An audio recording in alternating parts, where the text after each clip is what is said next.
नमस्कार, सत श्री अकाल मेरे दोस्तों। स्वागत है हमारा YouTube channel NPS study centre में। आज हम आपके लिए जो है मैथ का आगे का प्रोसेस लेकर आए हैं, क्योंकि मैंने आपको जो है पिछले दिन आपको 10 क्वेश्चन करवाए थे। 10 क्वेश्चन मैंने आपसे इस 9/2/2021 वाले में से जो आपको करवा दिए थे, उसी के आगे आज हम 10 क्वेश्चन की ओर बढ़ने वाले हैं। तो देखेंगे कि कैसा आपको जो है एनटीपीसी में क्वेश्चन पूछा जाता है। ये जो आपको प्रीवियस ईयर क्वेश्चन कराया जाता है, ये आपके उस देख रेख में किया जाता है ताकि आप जो है ना, आप ये समझ सकें कि एनटीपीसी किस तरह का सवाल आपसे पूछता है हर एग्जाम में।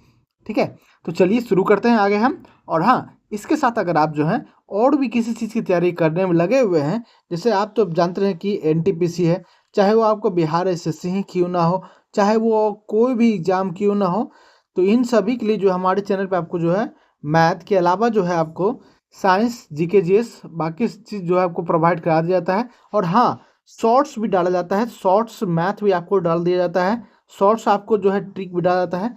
तो उन सभी को भी ज़रूर चेकआउट कर सकते हैं, ताकि आप जो है डायरेक्ट 1 मिनट के अंदर वो सब देख कर मतलब पढ़ सकते हैं। तो चलिए शुरू करते हैं। और हाँ, इसके अलावा आप जो हैं अगर हमारे टेलीग्राम चैनल से नहीं जुड़े हैं अभी तक, तो जुड़ जाइए, वहाँ आपको पीडीएफ प्रोवाइड करा दिया जाता है। तो चलिए देखते हैं, इस क्वेश्चन की ओर बढ़ते हैं। देखिएगा यहाँ पहला प्रश्न क्या कहता है आपसे कि दो आदमी एक साथ एक निश्चित गंतव्य की ओर चलना शुरू करता है। उनमें से पहला आदमी जो है 3 किलोमीटर प्रति घंटा के चाल से चलता है, साथ ही दूसरा जो है 3.75 किलोमीटर के चाल से चलता है।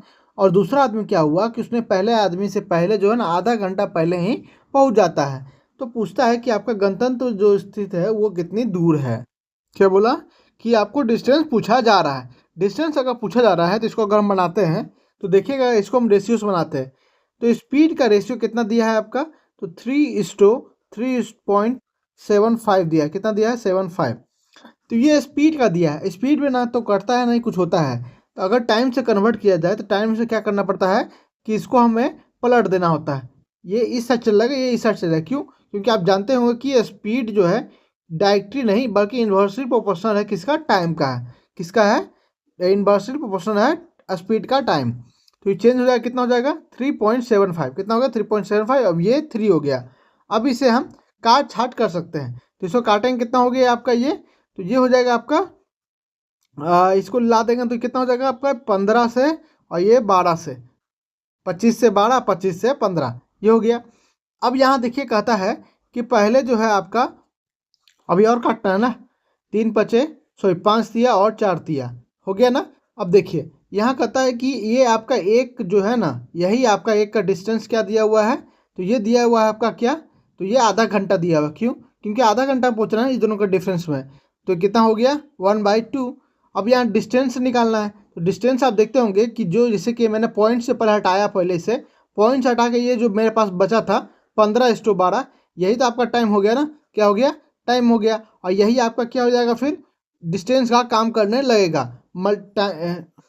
इसको हम फिर पलट देंगे, मतलब इसमें ही, तो क्या हो जाएगा हमारा ये, देख रहे हैं यहाँ पर कितना हो जाएगा। वापस हम स्पीड में कर देंगे, कितना हो जाएगा, तो ये वापस मेरा आ गया ये 3 और 3.75, क्योंकि मैंने टाइम में कन्वर्ट किया था, फिर वापस लाना है स्पीड में। तो स्पीड मैंने इसलिए पहले ही इसे लिख दिया था। अब यहाँ देखिए पहले कौन पहुँचा था, तो 3.75 वाला पहुँचा था। कौन पहुँचा था, 3.75। अब 3.75 पहले पहुँचा था। अब यहाँ देखें आप हाफ आवर निकाले हैं। कितना निकाले हैं, हाफ आवर निकाले हैं। तो ये तो चेंज हो जाएगा ना किस में, तो ये 2 नीचे है, ये टाइम में था तो स्पीड चेंज होगा तो ऊपर आ जाएगा ना मैथ, मतलब 2 ऊपर आ जाएगा। मैंने अभी बताया था ना, जब स्पीड यहाँ दिया हुआ 3.3 इतना है तो टाइम चेंज हो गया। ठीक इसी तरह ये भी चेंज हो जाएगा। तो यहाँ से हम फिर इसको मल्टीप्लाई कर देंगे, कितने 2 से मल्टीप्लाई करेंगे तो कितना आ जाएगा 7.5 आएगा। कितना आएगा 7.5 आ जाएगा आपका। तो आज इसका आंसर क्या आ जाएगा, तो फोर्थ ऑप्शन है 7.5 किलोमीटर जो है टोटल डिस्टेंस हो गया है। चलिए आगे बढ़ते हैं। नेक्स्ट प्रश्न देखिएगा, यहाँ क्या कहता है आपसे, कहता है कि ए बी से जो है ना, ए जो है बी का 50% है। क्या है, ए जो है बी का 50% है। सी जो है एक दिन में ए और बी द्वारा किए एक साथ मिलकर किए गए कार्य का आधा कार्य करता है। सी अकेले जो है 40 दिन में पूरा करता है। तो बताइए कि ए बी सी जो है एक साथ मिलकर उस काम को कितने दिन में कर सकेगा।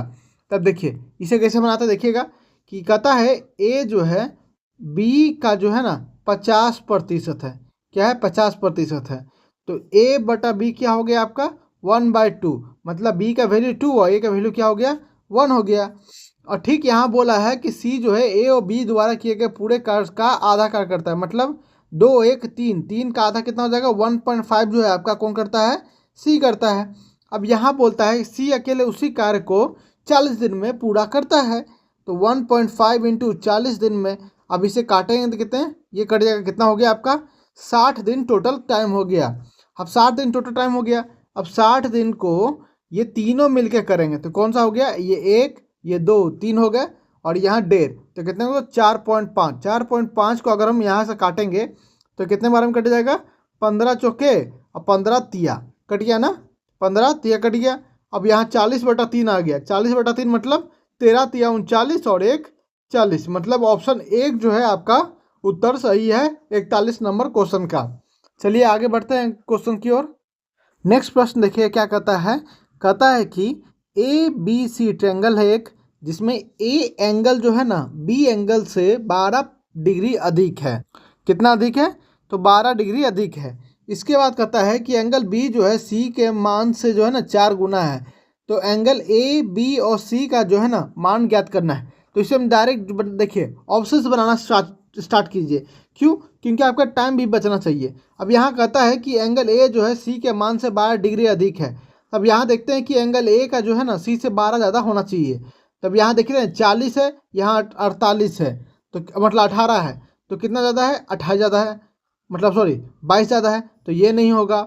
ये जो है आपका कितना ज़्यादा है 12 डिग्री ज़्यादा है, मतलब ये हो सकता है। ये कितना है आपका, तो 12 डिग्री ज़्यादा है, ये भी हो सकता है। ये भी आपका 12 डिग्री ज़्यादा है, मतलब ये भी हो सकता है। तो आपका 3 ऑप्शन नीचे वाला बच गया। अब आगे चलते हैं कि लिखता है कि एंगल बी जो है सी के मान का ना 4 गुना है। एंगल बी का जो मान है ये सी का मान का 4 गुना है। किसका है? 4 गुना है। तब यहाँ 28 है, यहाँ 28 है, यहाँ 23 है, तब 28 का 4 गुना करते हैं कितना आएगा हमारा, तो 8 चौके 32, 7 में 3, 8 3 11, तो मतलब ऑप्शन 4 जो है ना मेरा लड़ गया। अब चलते हैं यहाँ थर्ड भी देखते हैं। तो 23 को 4 से करेंगे तो कितना आएगा, 4 3 12, हाथ में 1 8 1 9, कितना आ गया, कितना आ गया हमारा, तो 92 आ गया, मतलब ये भी सही हो गया। अब यहाँ देखिए कि त्रिभुज आपका ए बी सी लिखा है, मतलब तीनों त्रिभुज का एंगल मिला के कितना होता है 180 डिग्री होता है। जब इसे जोड़िएगा तो आपका 180 डिग्री नहीं आता है, नहीं आता है ना। देखिए जोड़ते हैं 9 3 12, 12 2 14 हो गया, 14 मतलब 140 हो गया, 5 3 8 8 2 10, मतलब 150 डिग्री हो रहा है। और आपका ए बी सी क्या होता है टोटल मिला के, तो 180 डिग्री होता है। कितना होता है 180 डिग्री होता है। तो नीचे ऑप्शन 4 देखिएगा, ये आपका कितना आता है जोड़कर, तो 180 आता है। तो इसका आंसर हो गया 47 का 4 ऑप्शन। चलिए आगे बढ़ते हैं नेक्स्ट प्रश्न की ओर।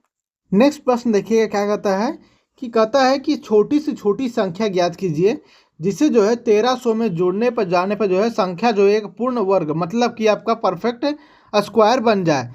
तो वैसी कौन सी संख्या हो सकती है? अब देखिएगा 1300 है, अब 1300 का लगभग में चलना होगा आपको। क्या चलना होगा? 1300 के लगभग चलना होगा। आप जानते हैं कि 3 जो है किसी के भी स्क्वायर में नहीं आता है, मतलब ऑप्शन 2 तो ऐसा ही छट गया। अब बच्चा आपके पास इतना ही ऑप्शन, अब इसे देखना है। अब 1369 करते हैं तो आपको मालूम होना चाहिए कि किसका स्क्वायर होता है, ये 37 का स्क्वायर होता है। कितना किसके का स्क्वायर होता है? 37 का स्क्वायर होता है। तो ऑप्शन 1 जो है ना यह सही होता है। किसका आंसर? 56 का। 56 का आंसर क्या है? तो 69 जोड़ने पर जो है आपका पूर्ण वर्ग बन जाएगा। चलिए नेक्स्ट प्रश्न की ओर बढ़ते हैं। नेक्स्ट प्रश्न क्या कहता है आपसे? नेक्स्ट प्रश्न कहता है कि एक दुकानदार जो है सामान बेचते और खरीदते समय जो है ना वो क्या करता है कि 10% सीमा पर जो है बेईमानी करता है। कितना करता है? 10% की बेईमानी कर रहा है, अतः वह पकड़ा गया, उसे दंडित किया गया। तो ये बताइए कि उसका प्रतिशत लाभ क्या है। अब देखिए 10% इधर भी किया, 10% उधर भी किया, मतलब कि इसका सक्सेसिव हो रहा है। तो 10% पहले प्रॉफिट, फिर 10% लिया, अब इसका सक्सेसिव लगा देंगे हम, तो कितना हो जाएगा हमारा, तो ये हो जाएगा 20 और ये कट जाएगा तो कितना हो गया +1, कितना हो गया आपका 21% का जो है वह बेईमानी करके कमा रहा था, जिसका कारण से जो है उसे पकड़ना पड़ा और उसे दंडित भी करना पड़ा। तो कितना हो गया, उसने 21% की जो है ना लाभ हो रहा था, कितना 21% की। चलिए आगे बढ़ते हैं नेक्स्ट प्रश्न की ओर। नेक्स्ट प्रश्न देखिए क्या कहता है कि एक संख्या से 40 घटाए जाने पर जो है यह घट के स्वयं के 60% के बराबर हो जाती है, तो संख्या ज्ञात कीजिए। अब देखिए यह क्या कहता है कि 40% घटाने जाने पर जो है ना ये घट कर स्वयं के 60% हो जाती है। क्या होती है? 60% हो जाती है। तब ये घटाने पर बोल रहा है, मतलब 40 घटाने पर ही जो 60% हो जाती है। इसका मतलब क्या हुआ, जो मेरे पास बचा होगा वो मेरा कितना होगा, 60% के बराबर होगा। तो इसका मतलब ये जो 40 घटा है ये कितने के बराबर है, तो ये मेरा जो है 40% के ही बराबर है। कितने किसके बराबर है? 40% का ही मेरा जो है 40 बराबर है। तो मेरा यहाँ निकालना है 100% निकालना है। 100% निकालने के लिए क्या करना पड़ेगा, तो 40 को 40 से डिवाइड कर देंगे तो कितना आ जाएगा 1 यहाँ, और फिर 100 से मल्टीप्लाई करेंगे दोनों साइड, कितना हो जाएगा हमारा 100। इसका मतलब क्या हुआ, इसका आंसर क्या हो गया, तो 100 जो है वो अंक है जिसमें जो हम अगर 40 घटाए तो ये कितना हो जाएगा, 60 आ जाएगा, और स्वयं का जो है 60% हो जाएगा। मतलब देख रहे हैं 60% हो गया ना। तो इसका आंसर क्या हो गया, ऑप्शन 4 जो है इसका सही उत्तर है 58 का। चलिए नेक्स्ट प्रश्न की ओर बढ़ते हैं। नेक्स्ट प्रश्न आपका क्या कहता है कि एक रेफ्रिजरेटर के आइस कंपार्टमेंट में जिसके जो बीमारी दी हुई है, मतलब 8 सेंटीमीटर, 5 सेंटीमीटर और 4 सेंटीमीटर, यदि इसके प्रत्येक आइस क्यूब की भुजा का माप जो है 2 सेंटीमीटर है, इसमें कितने आइस क्यूब रखे जा सकते हैं। अगर आप देखे होंगे कि फ्रिज में जो है एक इस तरह का बना हुआ होता है जो कि फ्रीजर में रखा जाता है, जिसमें इस तरह का क्यूब बनाया जाता है ना क्यूब, ताकि इसमें जो है पानी डाल के आप जो है बर्फ़ बना सकें। तो ये पूछा जा रहा है कि इसका जो है ना आपका 8 सेंटीमीटर लंबाई, 5 सेंटीमीटर चौड़ाई और हाइट जो है आपका कितना दिया है, 4 सेंटीमीटर। लेकिन यहाँ दिया हुआ है कि हर क्यूब का भुजा जो, मतलब ये जो देख रहे हैं सिर्फ इस एक क्यूब का भुजा की लंबाई कितनी है, 2, चौड़ाई भी 2, सब चीज़ वही, मतलब क्यूब अगर होता है तो सब चीज़ उसका सेम ही होता है। तो अब यहाँ 2 दिया हुआ है। अब ये पूछ रहा है कि कितने क्यूब जो है ना इसमें भरे जा सकते हैं इस 8 इंटू 5 इंटू 4 वाले बीमारी में। तो इसको देखते हैं। तब इसको देखिएगा, इसका क्या हो जाएगा वॉल्यूम, 8 इंटू 5 इंटू 4, ये हो गया आपका वॉल्यूम किसका, तो आपका हो गया क्यूबॉइड का। अब इसका क्यूब के बराबर दिया है तो मतलब 2 का क्यूब हो गया। अब यहाँ कितना पूछा है तो हमको n निकालना है या x लिख लीजिए। तब इसको काटेंगे, 2 का क्यूब कितना होता है, 8 होता है, 8 से 8 कैंसिल हो गया तो बचा कितना, 20 हो गया हमारा n का वैल्यू। मतलब टोटल 20 जो है ना आइस क्यूब इसमें हम रखे जा सकते हैं, किसमें, तो फ्रीजर वाले आइस क्यूब डिब्बे में। तो इसका आंसर क्या हो गया, ऑप्शन 4 जो है 63 का यह सही उत्तर है। चलिए नेक्स्ट प्रश्न की ओर बढ़ते हैं। नेक्स्ट प्रश्न देखिए क्या कहता है, किसी संख्या के 3/7 के 1/4 का 2/5वां हिस्सा जो है 15 के बराबर है, तो उस संख्या का आधा मान जो है आपको ज्ञात करना है। अब देखिए कोई संख्या है, इसका जो है x मान लिया, इसका जो है 3/7 हो गया, इंटू 1/4 हो गया, इंटू 2/5 हो गया, ये कितना दिया है, तो ये आपका 15 दिया है। तो आपको x निकालना है। अब इसको काटते हैं, 2 से 2 कट गया। अब यहाँ से 3 से इसको काटेंगे तो 5 बार में कट गया। ये 5 दूनी 10, 10 पचे 50, अब 50 सत्ते 350 हो गया। मतलब x का वैल्यू क्या आ गया हमारा, वो संख्या 350 आ गया। लेकिन यहाँ कहा है कि उसका आधा मान निकालना, तो 350 का आधा कितना हो जाएगा आपका, 175 हो जाएगा। कितना होगा, 175। तो इसका आंसर क्या हो गया आपका, सेकंड ऑप्शन जो है 67 का यह सही उत्तर है। चलिए आगे बढ़ते नेक्स्ट प्रश्न की ओर। नेक्स्ट प्रश्न देखिएगा क्या कहता है कि दिए गए आंकड़ों के समूह में इनमें से कौन सा गलत है। तो आप पहले आप जो है इसे देख लीजिएगा। अब इसे पहले सरिया लीजिए। क्यों सरिया लीजिए, मतलब कि इसे ठीक से रख लीजिए, छोटे से बड़े तक। क्यों रख लीजिए भाई, क्योंकि मीडियन आपका इसी तरह से निकलता है। जब इसको हम रखेंगे तो इसको देखिए रख देते हैं पहले यहाँ पे हम, ताकि आपको अच्छे समझ में आ जाए। 1 2 है, और कहीं 2 है, यहाँ 2 है, चलिए 2 रख दिया। 3 के एगो है, 1 2 3, 3 गो 3 है आपका, रख लिया। 4 है, 1 2 2 4 है आपका। 5 कितने हैं, 1 5 2 5। उसके बाद 6 है, 2 6 है आपका। उसके बाद और कुछ 7 है, नहीं है। 8 है, हाँ 8 है, 1 8 है। अब ये मैंने इसको ठीक से रख दिया है। अब यहाँ से हम निकालते हैं इसे प्रश्न की ओर। अब चलिए अब एक चीज़ निकालते हैं। पहले बोलता है यहाँ माध्य, माध्य मतलब होता क्या है आपका। अब हम मोड निकालते हैं पहले। माध्य का मतलब हो गया आपका मीन, सॉरी मीन हो गया। मीन जोड़िए इसको सभी को। अब इसे जोड़ते हैं सभी को, पहले जोड़ते हैं। 8 6 14, माफ़ कीजिएगा बीच में इंटरफेरेंस आ रहा है। 8 6 14, 14 6 20, 20 और 10 कितना हो गया 30, 30 और 8 38, 38 और 9 47, 47 और 5 52 कितना आ गया 52 आ गया। अब इसे हम टोटल कितना है आपका 1 2 3 4 5 6 7 8 9 10 एक मिनट 3 4 5 6 7 8 9 10 11 12 13 कितना है 13 है। अब 13 से डिवाइड करेंगे कितना आ गया 4, मतलब मेरा माध्य कितना आ गया 4। अब बहुलक निकालते हैं, बहुलक मतलब मीडियन होता है, बीच वाला चीज़ होता है, कितना होता है बीच वाला चीज़। तो 13 है तो आपका कौन सा बीच वाला चीज़ हो जाएगा, कौन सा, तो ये देखते हैं 3 इधर से 3 इधर से 3 6 इधर से 3 3 इधर से बच गया आपका बीच वाला, तो ये आपका 4। बहुलक कौन सा हो गया आपका, तो 4 है आपका। सॉरी बहुलक 4 नहीं है, बल्कि जो है आपका मध्य का, मीडियन किसे कहते हैं, मध्य का, ये है आपका 4। क्या है 4 है। अब बहुलक कौन सा होता है, बहुलक मतलब जो रिपीट ज़्यादा करता है, जैसे यहाँ देख रहे हैं 3 जो है आपका 3 बार आया, बाकी कोई भी ज़्यादा इससे नहीं आया है, तो 3 हो गया आपका क्या बहुलक हो गया। अब इसे हम देखिए, अब देखते हैं तो बहुलक जो है आपका, बहुलक से ज़्यादा माध्य है, देखिए बहुलक से ज़्यादा माध्य है, 3 है बहुलक और 4 माध्य है, मतलब ये सही है। इसके बाद लिखता है कि मदिका जो है बहुलक से ज़्यादा है, मदिका जो है बहुलक से ज़्यादा है, मदिका बहुलक से ज़्यादा, एकदम सही है भाई, ये भी सही है। इसका लिखता है माध्य और मदिका बराबर है, एकदम सही है, 4 4 बराबर है। यहाँ लिखता है माध्य और बहुलक बराबर है, नहीं, क्योंकि माध्य 4 है आपका, बहुलक 3 है, तो ये सही नहीं है। तो उत्तर कौन सा हो गया आपका, कि बोला यहाँ पे कि गलत कौन सा है, तो उत्तर कौन सा हो गया आपका, ऑप्शन 1 जो है यह सही उत्तर हो गया आपका 70 का। चलिए नेक्स्ट प्रश्न की ओर बढ़ते हैं। नेक्स्ट प्रश्न क्या कहता है आपसे कि वह छोटी से छोटी संख्या ज्ञात कीजिए जिसे हम जो है 294 से गुना करने पर जो है ना प्राप्त संख्या जो है आपका पूर्ण वर्ग बन जाएगी।